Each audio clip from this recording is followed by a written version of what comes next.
Merhaba arkadaşlar. Öncelikle makale incelemesi gibi Türkiye'de çok bilinmeyen bir farklı bir konseptle böyle bir etkinlik oluşturduğu için ve Change ailesindeki arkadaşlarımıza ben teşekkür ediyorum. Makale okuma kültürünü artırmamız gerektiğini düşünüyorum. Sadece akademisyenlerin değil tüm meslektaşlarımızın makale okuyarak güncel bilgilerini, bilgilerini güncellemelerini ve tazelemelerini önemli buluyorum. Burada bizim 2022 yılında Slovenya Veteriner Araştırma Dergisi'nde yayınlanan, hatta o dergide kapak resmi olan bir makalemiz var. Bugün sizlerle onu paylaşacağım. Diyafram fıtıklarında, kedilerdeki diyafram fıtıklarında herniyorofi ve cerrahi sonuçları başlığıyla yapmış olduğumuz bu makale. e, Toplamda 25 tane kedinin, tabii aslında daha fazla diyafram fıtığı vakamız vardı. Belirli bir süre içerisinde, 5 yıllık bir süre içerisinde. Fakat makale kriterlerimize uygun olan, ameliyat olan 25 tane kedinin diyafram fıtığı bulunduğu durumda işte ne gibi herniyorofi ve cerrahi sonuçları nasıl şekillendi? Hayatta kalma ve diğer patolojiler hepsini burada değerlendiriyoruz. Baktığımız zaman diyafram fıtıkları 2 aylıktan 4 yıla kadar yaşta olan kedilerde bizim burada makalemizdeki vakalarda karşımıza çıkmış. Bunların 9 tanesi erkek ve 16 tanesi dişi. Bunların erkek ya da dişi olması aslında e, diyafram fıtığının patolojisiyle ilgili değil, e, denk gelen bir durum.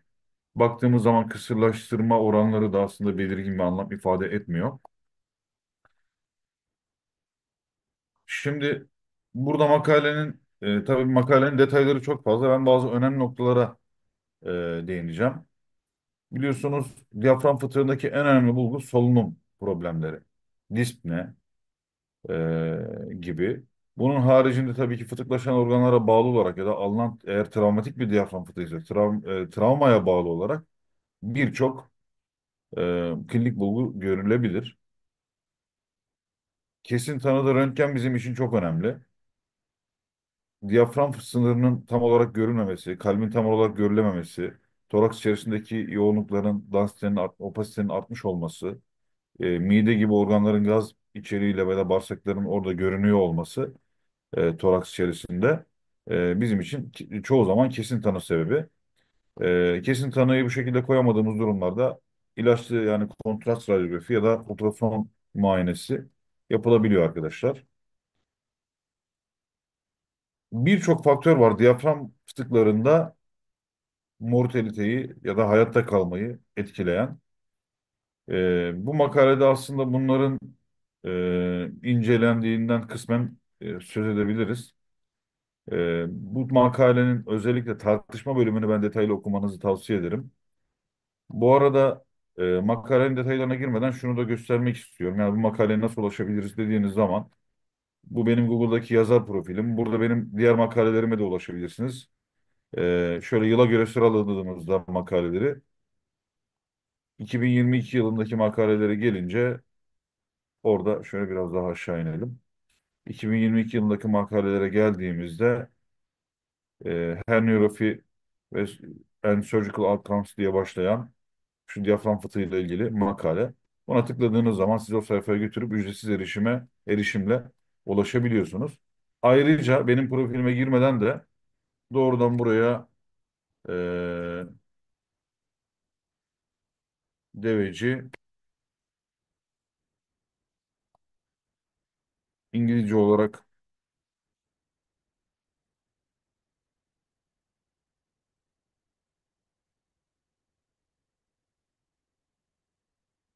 diyafram fıtığı deveci yazdığınız takdirde, özür dilerim, harf hatası yaptık. Evet. Şurada ikinci sırada çıkıyor. Birinci sırada farklı bir makale. Onun ne olduğunu bilmiyorum. Buraya sonuna cat de ekleyebilirsiniz mesela. Yani başlıktaki kelimeleri eklediğiniz zaman bu çıkacaktır arkadaşlar. Şimdi dönelim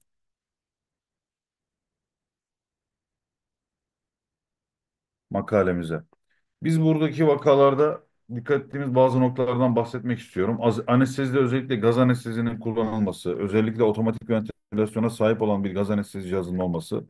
Burada özellikle positive and expiratory pressure diye ifade edilen PEEP diye kısaltılan bir basınç türü var cihazda ayarlanan. Bunun 4-8 santim civa şeklinde olması, bu şekilde ayarlanması gerekiyor. İntraoperatif olarak sıvı uygulaması yine önemli. Biz buradaki makalemizde az önce söylediğim gibi 2015'ten 2020'ye kadar olan 5 yıllık süre içerisinde gelen birçok diyafram fıtıklarını, vakalarını değerlendirdik. Bunlardan da makaleye almaya uygun olan 25 tanesini seçip diğerlerini dışarıda bırakarak makale kriterlerine uygun olanları içeri alıp diğerlerini dışarıda bırakarak makalemizi hazırladık. Burada bu vakalardaki akut kronik ayrımını 14 gün sınırıyla belirledik. Yani 14 günün altında olan vakaları akut olarak kabul edip 14 günün üzerinde olanları da e, kronik olarak kabul ettik arkadaşlar. Burada yine makalemizde muhtemelen daha önce duymadığınız bir şey olabilir. Bu kendi tanımladığımız bir e, saat yönüne göre işte diyaframdaki yırtığı tanımlama şeklinde bir şema çizdik. Bakın burası hayvanın dorsal yatış pozisyonunda olduğunu düşünürsek göğüs kafesinin, toraksın yani enine bir kestiğini düşünelim. Şurası dorsal kısım. Şu 12 saat 12 yönünde olan kısım ventral kısım. Hayvanın sağ tarafı bu tarafta, şu 10-11'in olduğu tarafta, şu anda fareyle gösteriyorum. Sol tarafı da 1-2-3'ün olduğu tarafta. Diyafram fıtığı nerede şekillendiyse ona göre bu saat yönü tarifine göre biz makale içerisinde ifade ettik bunları. Ee, Vakalarımızda arkadaşlar perioperatif amaçla e, perioperatif etki amacıyla antibiyotik olarak sefozol, analjezik olarak da meloxicam kullandık. Anestezide çok düşük dozda ksilazin, ketamin anesteziyle indüksiyonu yapıp daha sonra gaz anesteziyle devam ettik. Günümüzde olsa aslında bunu Tomidin gibi veya başka daha uygun premedikasyonlarla ketamin yerine de belki düşük doz bir propofol kullanımıyla yapılmasını önerebilirim. Fakat makale yaptığımız o süreçten önceki yıllarda bu şekilde yapmıştık. O günün koşulları gereği. Post-op süreçte de arkadaşlar tolfenemik asit ve yine antibiyotik olarak da sefozol kullandık. Sonuçlarına baktığımızda özet olarak geçeceğim tabii ki. Çoğunlukla genç yaştaki hayvanları daha çok vaka olarak gördük. Çoğunlukla sokak hayvanları, bir kısmının nasıl bir travma aldığı bilinmiyordu. Fakat vakaların çoğu, hepsi hatta travmatikti. Kongenital vakamız yoktu burada. Bulgularına baktığımızda daha çok dispne, taşipne, hayvanın ağzı açık bir şekilde nefes alması, egzersiz intoleransının bulunması, kusma gibi klinik bulgular daha çok karşımıza çıktı. Ve röntgende de az önce bahsettiğim gibi göğüs içerisinde organların görülmesi ya da diyafram sınırının görülmemesi en temel bulgu. Makaleyi açtığınız zaman burada tüm detaylarıyla vakaları görebiliyorsunuz. Hangi vaka, kaç yaşında, akut mu, kronik mi, ne gibi bir sebeple diyafram fıtığı şekillenmiş, bunları görebiliyorsunuz. İşte kaç günlük, mesela bakın 150 günlük, yani 5 aylık bir vaka da var, 2 günlük bir vaka da var. Yani vaka şekillendiği gün itibariyle, yani 2 gün önce şekillenmiş, bir diğerinde 5 ay önce şekillenmiş. 5 ay boyunca bunlar ilaç tedavisi ya da başka benzer yöntemlerle idare etmeye çalışmışlar ama tabii ki ameliyat olmadan çözüm bulunamıyor. Burada bir örnek röntgen görelim. Bakın burada preoperatif görüntüyü görüyoruz. A harfiyle işaretli olan görüntüde. Bağırsaklar göğüs içerisine dolmuş. Diyafram sınırı belli değil. Mide şu bölgede gördüğünüz gibi gaz dolu. Şuraya da geliyor hatta. Ee, Efendim söyleyeyim, karaciğer girmiş, tam olarak sınırları seçilmiyor. Bağırsaklar çok net gaz dolu görünüyor. Ve kalp görünmüyor arkadaşlar. Çünkü kalbin etrafını bu organlar sarmış. Akciğerlerde de kısım kısım sanırım sönen alanlar var. Aynı görüntünün burada da bakın ventrodorsal hali var. B ve D harfli olan görüntülerde de bunlar ameliyat edilip organlar tekrar yerine gelmiş halde. Bakın diyafram sınırı biraz normalleşmiş. Çok kronik bir vaka olduğu için kalp havada, ameliyattan sonra hemen düzelmemiş. Tabii ki bundan sonra göğüs tüpü yerleştirilerek bu kalbin tekrar e, normal pozisyonuna gelmesi sağlanır. Göğüs tüpü de belli bir süre sonra, birkaç gün içerisinde çıkarılabiliyor. Burada da ventrodorsalde yine bakın, burada diyafram sınırını görmüyorken post-op olan röntgende rahatlıkla görebiliyoruz. Burada da arkadaşlar, diyafram fıtıklı farklı farklı hayvanlarda eş zamanlı görülen diğer patolojiler ya da travmalar.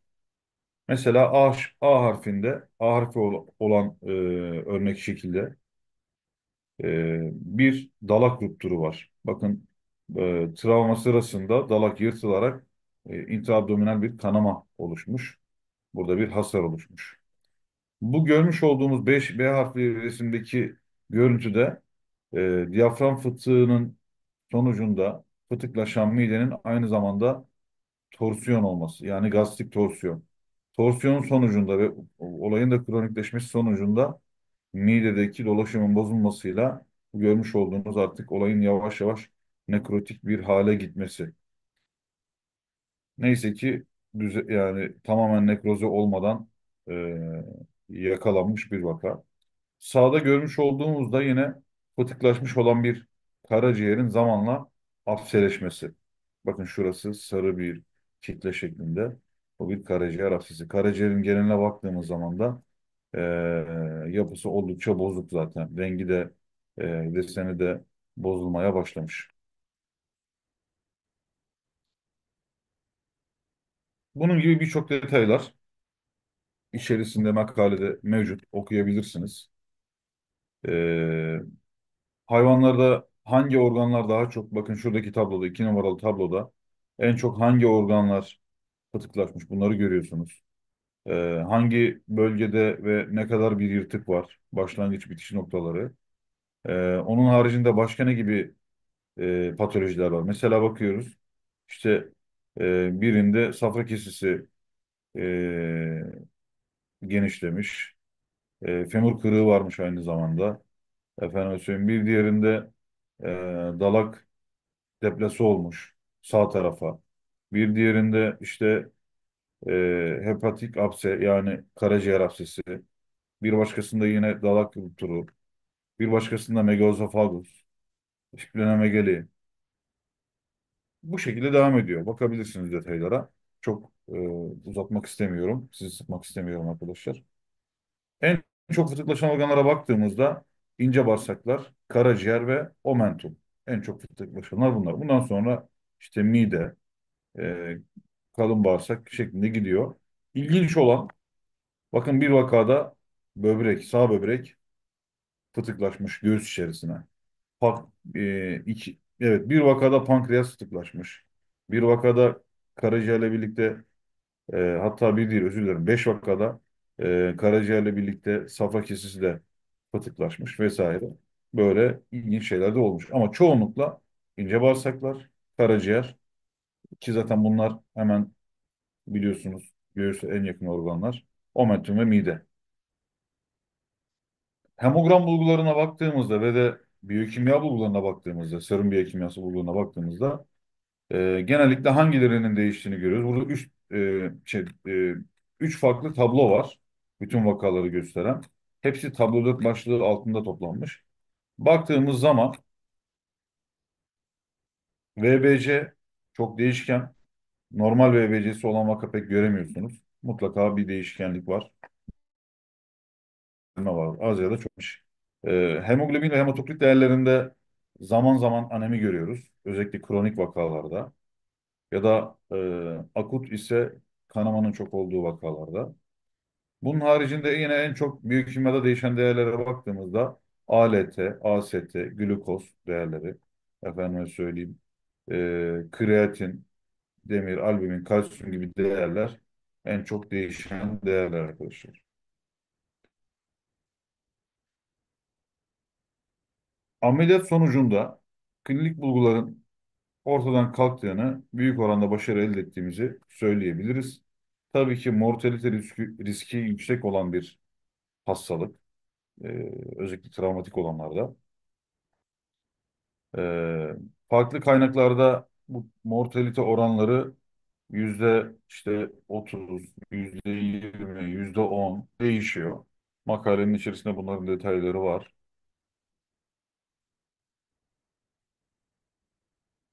Bizim burada aslında değinmemiz gereken bazı noktalar var. Ee, di- Diyafram fıtıklarında neler önemli dediğimizde tabii ki anestezi çok önemli. Bahsettiğimiz işte PEEP isimli basınç ayarı, işte preoperatif yapılan, perioperatif etki amacıyla yapılan antibiyotik ve analjezik gibi şeyler yine anesteziyi destekleyen mahiyetteler. Tartışmalı olan bir konu diyafram fıtıklarından sonra, ameliyatından sonra antibiyotik kullanılıp kullanılmaması. Eğer ameliyatın gerçekten steril şartlarda yapıldığı kanaati varsa antibiyotik kullanmadan da postop süreç atlatılabiliyor. Fakat e, hani pratikte sahada bu ne kadar mümkün, antibiyotik kullanmayacak kadar bir steril ortam ne kadar mümkün, bu yerine göre değişebilecek bir şey. Bir diğer konu organların, dikkat edilmesi gereken konu organların toraks içerisinden abdomene alınırken son derece hassas davranılması gerekiyor. Eğer bir organın mesela bir karaciğerin e, yırtılması ya da dalağın çekilme sırasında yırtılması gibi bir risk varsa gerekirse diyafram fıtığı yani diyaframda oluşan yırtık biraz daha genişletilerek makasla keserek biraz daha genişletilerek organın daha rahat çıkarılması hedeflenebilir ya da sternotomi bile yapılabilir. Kapatırken emilmeyen iplik kullanılması ya da emilen iplik kullanılacaksa da mutlaka uzun sürede emilen polidioksona gibi iplikler kullanılması önemli. Ve monofilament iplikleri de yine kullanmayı tercih ediyoruz. Kesinlikle tabii ki atravmatik olması gerekiyor. Özellikle kedilerde 2,0 ya da 3,0 gibi kalınlıklar uygun olacaktır. Daha çok hangileri tavsiye edilir derlerse işte prolen gibi, polipropilen gibi yani glikomer gibi emilmeyen iplikler daha çok tavsiye edilmiş. Bazı yazarların tabii ki bu iplikler konusunda tartışmaları da var. İşte e, sadece polidioksonun ve glikomeri uygun bulup diğerlerini sakıncalı bulanlar da var. Fakat genel manada önemli olan diyaframdaki özellikle kronik diyafram fıtıklarındaki yara hattının yani diyafram fıtığındaki yırtığın kaynama süresinin uzun olacağından dolayı emilmeyen ya da uzun süre olabildiğince uzun sürede emilen ipliklerin tercih edilmesi önemli.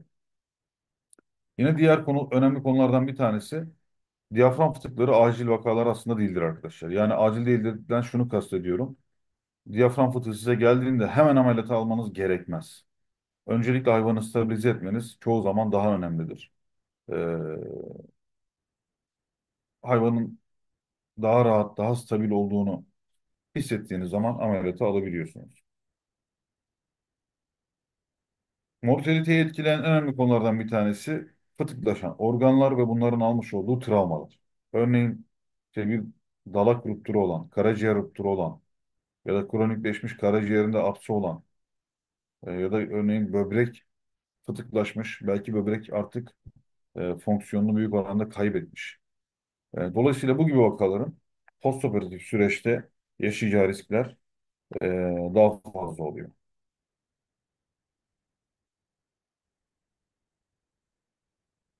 Bizim bu çalışmamızda vakalarımızdan 3 tanesi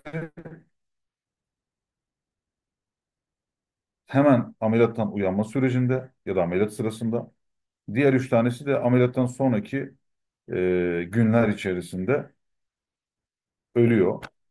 Bunun haricinde 19 tane vaka başarılı bir şekilde iyileşiyor. Dolayısıyla yaklaşık e,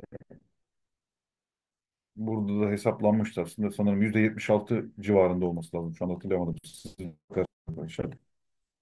Bir cerrahi başarı söz konusu. Diğer çalışmalarda bildirilenlere de benzer sonuçlar. Kısaca makalemizi böyle özetleyebiliriz. Özellikle bu görsellere bakmanızı ve makaledeki önemli noktaları e, veya bazı detayları okumanızı tavsiye ederim. Konuyla ilgili soru sormak isteyen olursa bana sosyal medya üzerinden ya da e-posta üzerinden ulaşabilirsiniz. Sabırla dinlediğiniz için teşekkür ediyorum. Ve Change ailesine de böyle bir güzel ve özgün bir etkinlik yaptıkları için, böyle bir içerik ürettikleri için teşekkür ediyorum. Herkese iyi akşamlar diliyorum.